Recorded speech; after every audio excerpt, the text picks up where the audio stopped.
বিসমিল্লাহির রহমানির রহিম। আসসালামু আলাইকুম ভাই বোনেরা, বন্ধুরা, কেমন আছেন সবাই? আশা করছি অনেক অনেক ভালো আছেন। আপনাদের দোয়ায় টাঙ্গাইলের আফা আলহামদুলিল্লাহ অনেক ভালো আছে। নিশ্চয়ই আমাকে অনেক মিস করেছেন। আর হ্যাঁ, আমি অনেক দিন যাবতই কিন্তু লং ভিডিও আপলোড করতে পারছিলাম না, এর জন্য আগেই দুঃখিত।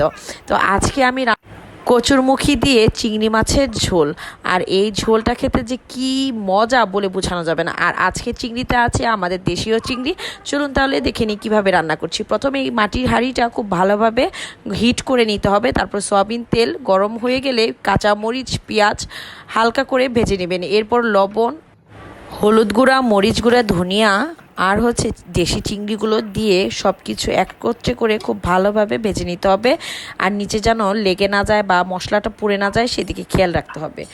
যখনই অনেকটাই ভাজা হয়ে যাবে তখনই কিন্তু দিয়ে দিতে হবে অল্প একটু কষানোর জন্য পানি। আর চিংড়ি মাছ কিন্তু খুব তাড়াতাড়ি সেদ্ধ হয়ে যায়, সেদিকেও খেয়াল রাখতে হবে। আর এদিকে কিন্তু আমি কচুরমুখীগুলো আগেই সেদ্ধ করে খুব ভালোভাবে বেছে নিয়েছিলাম। আর সেদ্ধ করে নিলে তরকারির গ্রেভিটা অনেক ভালো হয় সত্যি কথা বলতে। আর আমার কাছে বেশ স্বাদ লাগে এইভাবে রান্না করলে। আমি খোসা সহই কিন্তু সিদ্ধ করে নিই। আর চিংড়ি মাছটা যখনই কষানো হয়ে গিয়েছে তখন কিন্তু এই যে খোসা ছাড়ানো যে কচুরমুখীগুলো আছে সেগুলো দিয়ে খুব ভালোভাবে 2 থেকে 3 মিনিট কষিয়ে নিচ্ছি। আর যে কোনো তরকারি খুব ভালোভাবে কষিয়ে নেবেন, এতে করে এর স্বাদ অনেক গুণ বেড়ে যাবে। আসলে বললে ভুল হবে যে এটা আজকে তরকারির ঝোল, এটা বলতে পারেন ডালো বা এক বালতি পানি। যাই হোক, একটু মজা করেই বলছিলাম।